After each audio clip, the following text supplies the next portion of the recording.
Hello friends, today we are going to discuss about the radial nerve. The radial nerve is the important topic of the upper limb anatomy and it is asked in exam as a short note. तो सबसे पहले हम लोग radial nerve का origin देखेंगे। तो इसका origin जो होता है posterior cord of brachial plexus से होता है। जैसा कि हमने ब्रेकियल प्लेक्सस में पढ़ा था कि इसमें जो पोस्टीरियर कॉर्ड होती है और पोस्टीरियर कॉर्ड से इसका ब्रांचेस निकलती हैं। तो जो पोस्टीरियर कॉर्ड की सबसे बड़ी ब्रांच होती है, सबसे लार्जेस्ट ब्रांच होती है, वो रेडियल नर्व होती है और ये posterior compartment of upper limb को सप्लाई करती है। अपर लिम्ब में आर्म, फोर आर्म और हैंड के पोस्टीरियर कंपार्टमेंट को सप्लाई करती है। इसकी जो रूट वैल्यू है C5, C6, C7, C8 और T1 होती है। अब इसके कोर्स की अगर बात करें तो ये एक्सिला में जो है एक्सिलरी आर्टरी के थर्ड पार्ट के पोस्टीरियर में होती है और अपर आर्म में ये ब्रेकियल आर्टरी के बिहाइंड होती है और फिर ये डाउनवर्ड आती है और लोअर इंटरमस्कुलर स्पेस में एंटर करती है। यानी इसके जो हमारे पास तीन इंटरमस्कुलर स्पेस होते हैं, upper quadrangular space, upper triangular space and lower triangular space. तो ये लोअर ट्रायंगुलर स्पेस में एंटर करती है। फिर ये लोअर ट्रायंगुलर स्पेस से जो है स्पाइरल ग्रूव में आती है, ह्यूमरस बोन पे होता है और प्रोफंडा ब्रेकाई आर्टरी के साथ में चलती है। फिर ये आर्म में पहुंचती है और पोस्टीरियर इंटरमस्कुलर सेप्टा को, लेटरल इंटरमस्कुलर सेप्टा को पियर्स करती हुई और एंटीरियर कंपार्टमेंट ऑफ आर्म में पहुंच जाती है। फिर उसके बाद ये जो है मीडियल एपिकंडाइल को क्रॉस करती है और क्यूबाइटल फोसा में आ जाती है। जैसा कि इस डायग्राम में दिखाया गया है कि ये यहां से लोअर इंटरमस्कुलर स्पेस से स्पाइरल ग्रुप में, स्पाइरल ग्रुप से ये लेटरल इंटरमस्कुलर सेप्टा को पियर्स करती हुई आर्म के एंटीरियर कंपार्टमेंट में आती है और उसके बाद में ये मीडियल एपिकंडाइल को क्रॉस करते हुए क्यूबाइटल फोसा में पहुंच जाती है। फिर इसकी जो टर्मिनेशन होती है, इसकी टर्मिनेशन होती है सुपरफिशियल ब्रांच और डीप ब्रांच में। क्यूबाइटल फोसा जो है वहां पर इसकी टर्मिनेशन होती है। यानी ये सुपरफिशियल ब्रांच जो होती है रेडियल नर्व की, वो क्यूबाइटल फोसा का कंटेंट भी होता है। अब हम लोग इसके रिलेशन अगर देखें तो एक्सिला में ये एक्सिलरी आर्टरी के पोस्टीरियर पाई जाती है और अपर आर्म में जो है ये ब्रेकियल आर्टरी के पोस्टीरियर पाई जाती है। फिर ये जो है लोअर इंटरमस्कुलर स्पेस में एंटर करती है, जैसा कि यहाँ दिखाया गया है। ये लोअर ट्रायंगुलर स्पेस में एंटर करती है और long head of triceps brachii के मीडियली, यानी इसके मीडियल जो रिलेशंस हैं वो मीडियल साइड में इसके long head of triceps brachii है और लेटरल साइड में जो है ह्यूमरस बोन का शाफ्ट है और सुपीरियरली इसका टीरिस मेजर का लोअर बॉर्डर होता है और फिर ये स्पाइरल ग्रुप में आती है और ट्राइसेप्स के साथ साथ चलती है।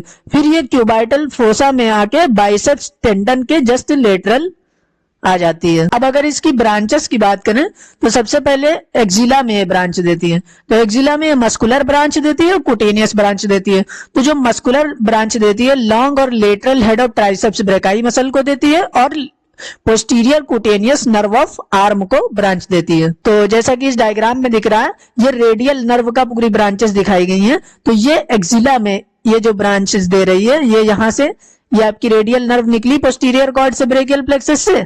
फिर ये posterior cutaneous nerve of thigh को, नर्व ऑफ आर्म को ब्रांच दे रही है और long head of triceps brachii और medial head of triceps brachii को ये ब्रांच देती है एक्सिला के अंदर। उसके बाद ये स्पाइरल ग्रुप में आती है और स्पाइरल ग्रुप में जो ये ब्रांचेस देती है लेटरल और मीडियल हेड ऑफ ट्राइसेप्स को और जो कुटेनियस ब्रांचेस देती है lower lateral cutaneous nerve of arm को और posterior cutaneous nerve of four arm को। तो जैसा कि ये फोर आर्म में जब आई, ये रेडियल ग्रुव में आई, तो ये मतलब मीडियल हेड ऑफ ट्राइसेप्स को ब्रांच देती है और लेटरल हेड ऑफ ट्राइसेप्स को ब्रांच देती है और lateral cutaneous nerve of arm को ब्रांच देती है।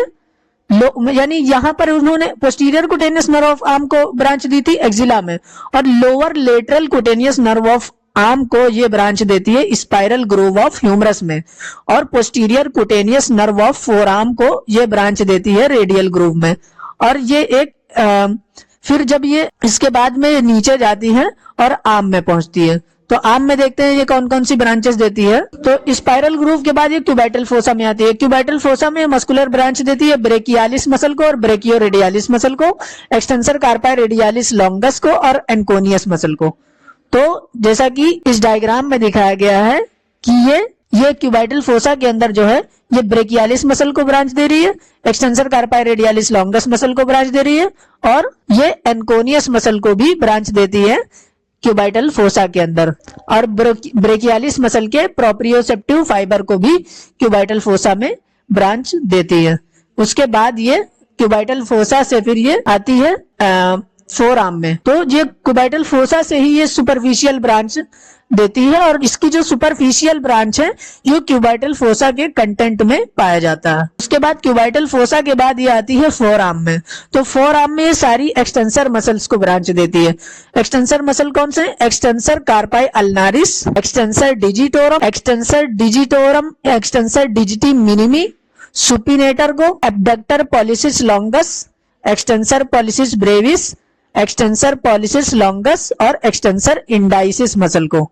और ये क्यूटेनियस ब्रांच देती है इसकी सुपरफिशियल ब्रांच होती है क्यूटेनियस, जो कि सेंसरी होती है, स्किन को सप्लाई करती है। अब ये इसके बाद ये फोर आर्म में आती है और ये डीप ब्रांच जो है इसकी उसे हम लोग कहते हैं पोस्टीरियर इंट्रोशियस नर्व, और सुपरफिशियल ब्रांच स्किन को सप्लाई करती है। फिर ये फोर आर्म में इन सारी एक्सटेंसर मसल को सप्लाई करती है, यानी एक्सटेंसर कार्पाई रेडियालिस ब्रेविस को, supinator, extensor digitorum, extensor digiti minimi, extensor carpi ulnaris, abductor pollicis longus, extensor pollicis brevis, extensor pollicis longus और एक्सटेंसर इंडाइसिस मसल को ये ब्रांच देती है फोर आर्म में। जो एक्सटेंसर कार्पाई रेडियालिस ब्रेविस है इसको ये फोर आर्म में ब्रांच देती है और एक्सटेंसर कार्पाई रेडियालिस लॉन्गस को ये क्यूबाइटल फोसा के अंदर ब्रांच देती है। फिर ये एक प्री गैंग्लियोनिक ब्रांच देती है और जो कि रिस्ट, और एक जेनिकुलर ब्रांच देती है जो कि रिस्ट जॉइंट को सप्लाई करता है। अब हम लोग क्लिनिकल एनाटॉमी की बात करेंगे रेडियल नर्व की। तो रेडियल नर्व इंजरी हो जाती है तो जो रेडियल नर्व जो है बहुत कॉमनली डैमेज हो जाती है और इसके जो स्पाइरल ग्रूव वाला रीजन होता है इसमें ये इंजरी होने की वजह से। तो सबसे पहले इसकी जो इंजरी होती है, अगर कोई आदमी जैसे कुर्सी के आर्म पर इस तरह हाथ रखकर, हाथ को लटकाकर अगर सो जाए और इसमें जो रेडियल ग्रूव में जो इसकी रेडियल नर्व है वो कंप्रेस हो जाती है, उसे हम लोग कहते हैं सैटरडे नाइट पाल्सी। यानी इस आदमी ने सैटरडे की नाइट में पार्टी करी और उसमें ड्रिंक करी और इस तरह कुर्सी पर हाथ लटकाकर सो गया और उसकी वजह से रेडियल ग्रूव में जो रेडियल नर्व है उसकी इंजरी हो गई और इससे हम लोग कहते हैं सैटरडे नाइट पाल्सी। और जो लोग बैसाखी का इस्तेमाल करते हैं और उसकी वजह से अगर मतलब रेडियल नर्व कंप्रेस हो जाती है और उसकी इंजरी हो जाती है तो उसे हम लोग कहते हैं क्रच पैरालिसिस। जो तीसरा इसका क्लिनिकल है यह है रिस्ट ड्रॉप। यानी रिस्ट ड्रॉप जो है, disabling became a patient can not grip any object firmly, यानी जिसको ये समस्या होती है वो किसी चीज को ग्रिप नहीं कर पाता है, यानी किसी चीज को अपनी अंगूठे और उंगलियों से पकड़ नहीं पाता है मजबूती के साथ, without in the hand without the synergistic action of the extensor, यानी जो एक्सटेंसर मसल है उसके सिनर्जिस्टिक एक्शन की बिना ये मतलब किसी चीज को होल्ड नहीं कर पाता है, ग्रिप नहीं बन पाती है इसकी।